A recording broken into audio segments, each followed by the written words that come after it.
Baik Bapak, kita langsung saja. Bismillahirrahmanirrahim. Assalamualaikum warahmatullahi wabarakatuh. Waalaikumsalam warahmatullahi wabarakatuh. Gimana Pak kabarnya, sehat? Alhamdulillah. Alhamdulillah. Getting better. Alhamdulillah. Baiklah, insyaallah. Insyaallah. Dan terima kasih atas kesempatan yang diberikan untuk saya bisa mewawancarai Bapak langsung Ya. di sela-sela aktivitas Bapak yang sangat padat. Mohon izin menyampaikan tujuan saya mewawancari Bapak terkait dengan salah satu tugas dari program PGP, yaitu pada modul 3.1, di mana setiap peserta wajib untuk melakukan wawancara, belajar bagaimana pengalaman di lapangan ketika harus mengambil keputusan berbasis nilai-nilai kebajikan sebagai pemimpin pembelajaran. Belajar dari Bapak sebagai pemimpin sekolah gitu Pak. Mohon izin saya menyampaikan beberapa pertanyaan. Silahkan. Mudah-mudahan saya bisa menjawabnya dengan baik. Insya Allah. Pertama, tentu permasalahan itu tiada hari pasti akan ada masalah saja. Apalagi mungkin masalah-masalah yang kaitannya dengan dunia pendidikan, lembaga yang Bapak pimpin. Nah, selama ini bagaimana Bapak dapat mengidentifikasi kasus-kasus atau permasalahan yang muncul itu yang merupakan dilema etika atau bujukan moral gitu. Jadi Bapak mengklasifikasikan dari kasus-kasus yang muncul itu. Ya. Bismillahirrahmanirrahim. Assalamualaikum warahmatullahi wabarakatuh. Waalaikumsalam. Apa yang ditanyakan itu cukup lumayan berat ya. Nah, saya harus mengidentifikasi. Terus terang saja, sebuah masalah terkadang untuk saat ini jadi tidak ada masalah, berbeda dengan yang akan datang atau yang telah lalu. Misalkan nilai-nilai moral, akhlak itu kan sudah berbeda.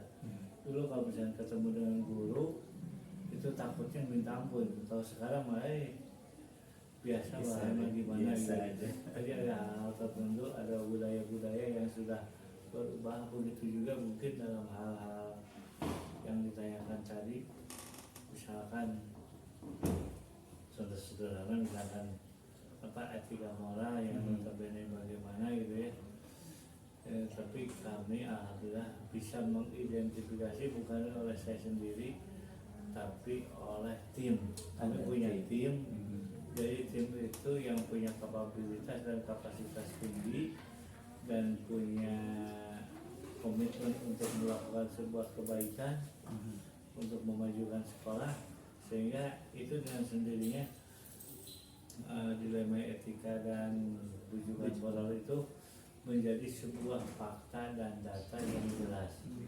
Fakta dan data yang jelas itu setelah dibuka, maka dengan mudahnya kita akan melakukan sebuah keputusan yang strategis yang tidak akan merusak anak tersebut, tapi mendidik dalam konsep untuk mendidik sejarah. Seperti itu tadi. Wah, luar biasa. Ini jawaban Bapak beberapa pertanyaan berikutnya sudah terjawab ya Pak ya. Betul dari yang Bapak sampaikan bahwa Bapak ada tim ya Pak yang menjawab pertanyaan dari nomor 7. Tidak hanya Bapak tapi melibatkan orang-orang yang memiliki kapabilitas yang luar biasa dan melalui pelibatan. Betul untuk mengungkapkan fakta-fakta yang relevan ya Pak ya. Iya. Menjawab pertanyaan nomor 2 karena memang fakta-fakta yang relevan inilah yang jadikan dasar ketika Bapak menemukan dilema etika itu. Betul. Karena memang harus memilih di antara dua hal yang benar ya Pak ya. Nah, kalau menurut Bapak selama ini berarti yang dianggap efektif dalam pengambilan keputusan kasus-kasus dilema etika itu berarti tadi ya Pak ya, melibatkan tim. Ya, melibatkan tim. Dengan tim tersebut sudah punya kapasitas dan kapabilitas yang mumpuni, terus punya komitmen yang tinggi untuk kemajuan dan kebaikan untuk sekolah ini, sehingga tidak ada neko-neko lagi betul-betul dia berpendapat berdasarkan data dan fakta tanpa adanya sebuah opini. Kalau misalnya sudah dimunculkan opini udah rusak. Ya tidak ada opini tapi data saja dan fakta yang dianggap. Ya, betul Pak. Terus yang menjadi tantangan Bapak sebagai pimpinan dalam pengambilan keputusan itu apa Pak? Mungkin Bapak rasakan atau yang tantang Bapak itu? Tantangan di sini mungkin sesuatu hal yang besar, mungkin yang susah tentunya. Ya, Susah membuat keputusan itu pada saat kita sudah melibatkan emosi, faktor-faktor emosional dalam diri, atau melibatkan emosional dari teman-teman yang diberi kepercayaan tadi, karena memang punya kaitan secara kekeluargaan atau apa. Pada saat kita akan membuat sebuah keputusan itu, kita juga sedikit banyak ngaragap gitu kan. Apa ini yang harus saya lakukan, itu benar atau tidak, takut-takut jadi bermasalah atau kan. Tetapi karena sudah ada komitmen bersama dan berdasarkan data dan fakta, itu kita laksanakan dan alhamdulillah. Dan tantangan itu bisa dilalui dengan sempurna insya Allah. Jadi perasaan yang dirasakan gitu ya, emosional itu ya, takutnya menjadi subjektif gitu ya. Betul. Iya. Baik. Terus yang ingin saya tanyakan Pak, apakah ada jadwal tertentu atau Bapak misalkan membuat schedule pertemuan dengan tim Bapak untuk menyelesaikan permasalahan-permasalahan yang muncul di sekolah, atau ketika ada masalah langsung jadi fleksibel gitu Kalau situasinya? yang namanya kalau ada masalah as soon as possible, secepatnya untuk bisa diselesaikan. Kalau misalkan didiamkan, itu akan jadi bom waktu dan akan berkembang kepada hal yang tidak tepat.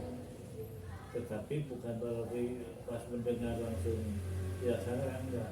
Kita punya proses tersendiri. Prosedur itu. Iya, prosedur tersendiri. Jadi artinya kalau misalkan ada masalah itu, kita harus melihat dulu bahwa kalau misalkan itu hanya sekedar harewos, hanya sekedar isu, mungkin ini perlu diselesaikan dalam hati, tapi betul-betul kita lah, oh ini ada masalah yang benar-benar hebat. Sehingga saya lihat teman-teman ada enggak, ternyata teman-teman tidak lengkap. Nah, kita jangan dulu menyelesaikan, tapi harus lengkap dulu semuanya, sehingga tidak ada yang terlewatkan. Betul. Jadi semua terlibat ya, harus melibatkan semuanya. Ya. Jadi tetap ini diselesaikan secepat mungkin, tapi kita juga harus ada identifikasi dan keberadaan rekan-rekan juga yang dilibatkan, itu juga harus maksimal. Iya. Kita tidak bisa begitu saja. Siap. Wah, luar biasa Pak. Saya jadi punya gambaran gitu ya terkait bagaimana beratnya seorang pimpinan harus memutuskan bahkan dalam satu waktu juga berbagai hal gitu kan, belum hal yang lain gitu. Nah, dari semua yang Bapak sampaikan tadi terkait bagaimana kita menghadapi kasus-kasus dilema etika itu dan harus mengambil keputusan, pembelajaran apa yang bisa Bapak petik dari pengalaman Bapak dalam mengambil keputusan-keputusan menghadapi dilema etika itu Pak? Pertama mungkin karena sebuah learning by doing dan learning by inventing, jadi belajar sambil melakukan, belajar sambil menemukan. Kita juga sering melihat dalam mengidentifikasi masalah itu haruslah menguatkan diri kita. Jadi mengimprove diri kita ya, sudah mengupgrade lah, grade kita itu tingkatan kita itu harus ditaikkan kemampuan kita, sekaligus mengupgrade. Nah, mengupgrade biasanya adalah dengan melihat contoh sederhana dalam menganalisis. Itu kita sudah tahu ada teori yang disebut dengan SWOT analysis. Strength, weakness, opportunity, and treatment. Itu kan sudah jelas. Terus yang kedua di samping itu juga ada yang untuk identifikasi juga permasalahan itu ada yang disebut dengan fishbone, kerangka tulang ikan. Oh ya, fishbone, betul Pak, betul Pak. Kerangka tulang ikan bisa kelihatan. Saya pernah belajar tentang ini waktu saya jadi relawan untuk salah satu dari luar negeri ya, dari Amerika, di Star Edge dengan SDS. Saya pernah belajar di hotel di Yogyakarta, saya difasilitasi tentang masalah akar-akar masalah fishbone ini. Itu masya Allah indahnya. Di samping memang di sekolah juga S2 belajar tentang fishbone ya, dan oleh teman rekan-rekan orang luar juga diajar betul-betul segala macam itu akar masalahnya ini akar masalah ini mengapa boleh ada lagi, sehingga apa alternatifnya, tindak lanjut kita itu apa, sehingga segala macam juga bisa diselesaikan Melalui kerangka itu. Alhamdulillah. Itu tantangan tersebut menjadikan jadi banyak belajar. Oh, identifikasinya harus begini, begini. Langkah awalnya harus bagaimana, tindak lanjutnya bagaimana supaya anak tersebut bisa, kalau misalnya di sekolah ya, untuk jadi lebih baik, jadi anak yang soleh itu gimana terbayangkan dari berbagai macam hal. Luar biasa. Terima kasih Bapak atas kesempatannya, terutama atas berbagi dengan saya. Barusan saya dapat sebuah statement bahwa memang belajar itu harus dengan melakukan, juga dari sana kita bisa menemukan hal-hal yang baru. Ya. Terima kasih sekali Pak atas kesempatannya. Selamat beraktivitas dan mohon maaf mengganggu waktunya Pak. Assalamualaikum warahmatullahi wabarakatuh. Waalaikumsalam warahmatullahi wabarakatuh.